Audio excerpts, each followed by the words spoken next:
Presta muita atenção no que esse médico falou. E entrou um paciente com um quadro de um AVC hemorrágico extenso, muito grave. E esse paciente, ele ficou em coma vários dias. Num coma tão profundo a ponto da gente questionar se o paciente já não estava num quadro de morte encefálica, que é morte. O coração bate, mas o cérebro já está morto e em breve todos os órgãos pararão de funcionar, né? E a gente conversou com a família sobre essa possibilidade de morte encefálica e se a família estava disposta a doar órgãos ou desligar os aparelhos. A esposa do paciente chegou para nós e falou assim: doutores, eu respeito muito os senhores, o conhecimento dos senhores, a ciência, mas eu queria falar para o senhor que eu não vou aceitar essa abertura de protocolo porque ele não vai morrer. Ele vai viver. Eu estava lá numa campanha de oração com meu pastor e a gente orando e Deus falou comigo numa profecia de que ele ia sair daqui do hospital andando. E, obviamente, o meu professor que não tem nenhuma religião manifesta, né?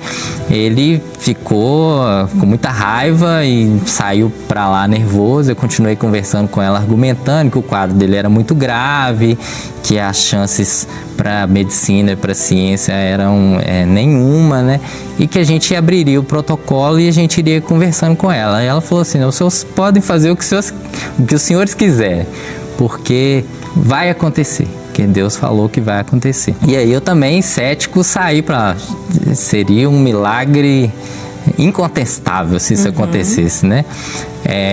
E a gente abriu o protocolo de morte encefálica e nos exames, a gente faz um dos exames, é o eletroencefalograma, que ele tem que mostrar que o cérebro não tem nenhuma atividade. E toda vez que a gente fazia o exame, o cérebro dele demonstrava alguma atividade muito pequena, mas nunca dava pra gente fechar o protocolo. E assim foram vários dias a gente mantendo ele vivo e tentando fazer o protocolo e nunca dava certo porque sempre o cérebro dele dava alguma atividade, mesmo que discreta. E a lei é bem clara que qualquer atividade cerebral a gente não pode atestar o diagnóstico, né? E todo dia ela ia lá e orava pro marido, e teve um dia que ela foi com o pastor da igreja dela e alguns irmãos da igreja e pediu para entrar, a gente deixou entrar, eles começaram a orar, começaram até a orar em um tom mais alto e o médico preceptor lá falou: gente, esse povo tá gritando aqui, eles estão achando que aqui é uma igreja. Aí eu falei com ele, falei assim: deixa eles orarem lá, não tô incomodando ninguém tá aqui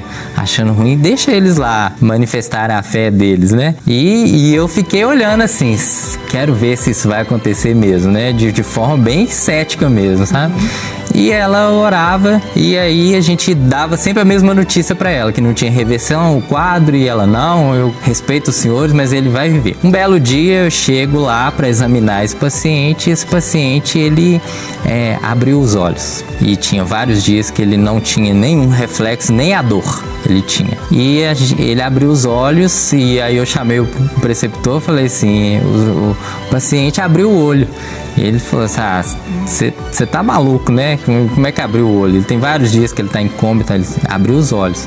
Aí ele foi lá e viu e realmente ele estava de olhos abertos. E todo mundo ficou muito espantado com isso. A esposa veio visitar no dia e falou assim: tá vendo, doutor? Falei que ele vai sair daqui andando do hospital. E aí foi passando os dias e assim, abriu o olho, mexeu um braço, respondeu o estímulo doloroso e ele ia melhorar. Até um dia que ele estava consciente já.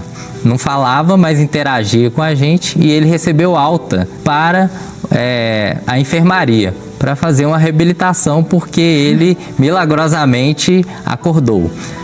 E ele foi mudando e fazendo a reabilitação, e todo dia eu ia lá na enfermaria, ia vendo, e ela: viu, doutor, falei que ele estava melhorando, e todo dia ele melhorava um pouquinho de cada vez, até o dia que ele voltou a falar, voltou a conversar, voltou a comer.